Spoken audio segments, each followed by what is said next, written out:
임진왜란 속 전설의 신비한 거울 적군이 도망간 이후 선조 26년 임진년 가을 의주로 피란하던 조정의 행렬이 이미 북쪽으로 사라진 뒤 한양 남쪽에 작은 고을 하나가 지도에서 지워졌다.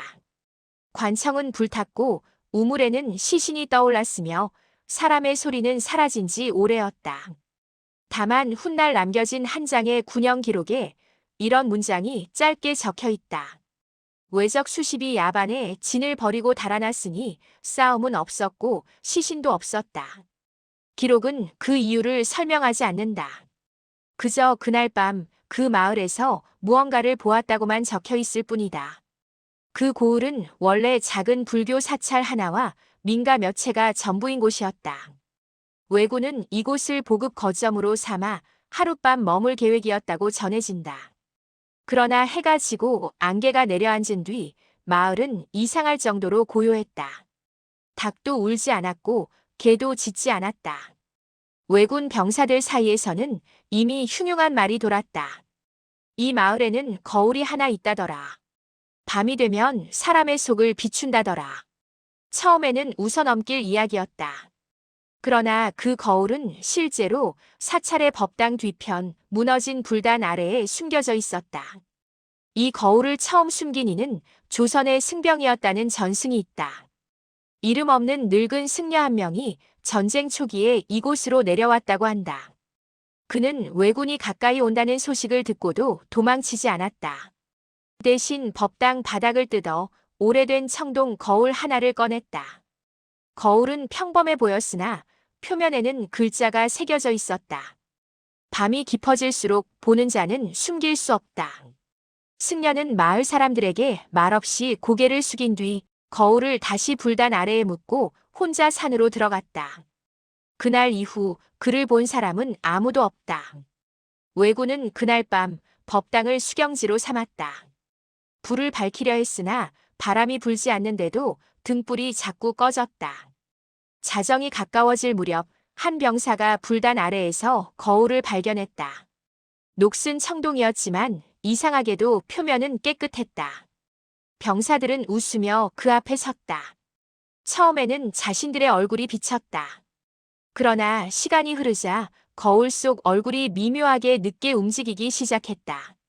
눈을 깜빡이면 거울 속 눈은 한 박자 뒤에 깜빡였다.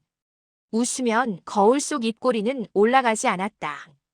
그리고 어느 순간부터 거울 속에는 지금 그 자리에 없는 사람들이 비치기 시작했다.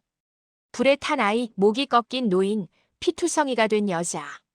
모두 왜군이 지나온 마을에서 보았던 얼굴들이었다. 병사 하나가 비명을 질렀고 그 소리에 다른 병사들이 몰려들었다. 그때 거울 속 인물들이 입을 열었다고 전해진다. 소리는 없었으나 분명히 말하고 있었다. 법당 안의 공기가 갑자기 무거워졌다. 거울을 내려놓아도 바닥에서도 얼굴이 보였다. 벽에도 천장에도 서로의 눈동자 속에도 어떤 병사는 자신의 그림자가 자신보다 먼저 움직였다고 했고 어떤 병사는 자기 목 뒤에서 숨소리를 들었다고 했다. 그 밤 왜군 진영에서는 단 한 명도 잠들지 못했다. 그리고 동이 트기도 전에 그들은 무기를 버리고 마을을 빠져나갔다. 도망치듯 달아났으며 뒤를 돌아본 자는 아무도 없었다. 며칠 뒤 조선 군사가 그 마을을 다시 찾았을 때 법당은 그대로였고 거울도 그 자리에 있었다. 그러나 거울에는 아무것도 비치지 않았다. 사람의 얼굴도 하늘도 불빛도. 한 병사가 손을 뻗자 거울 표면에 자신의 얼굴이 아닌 자신이 베었던 적의 얼굴이 잠시 비쳤다고 한다. 그는 그날 밤 말을 잃었고 끝내 그 거울을 다시 땅속 깊이 묻었다. 훗날 조선왕 조실록의 부록 격인 군영 잡록에 다음과 같은 문장이 짧게 남아있다. 임진년 어느 고을에서 왜적이 싸움 없이 물러난 일이 있었으나 그 연유는 끝내 밝히지 못하였다. 거울이 귀신을 비춘 것인지 아니면 사람의 죄를 비춘 것인지는 아무도 알지 못한다. 다만 그 이후로 그 고을에서는 밤이 되면 누군가 거울을 닦는 소리가 들린다는 이야기가 전해진다. 아무도 들여다보지 않는데도 거울은 여전히 누군가를 비추고 있다는 말과 함께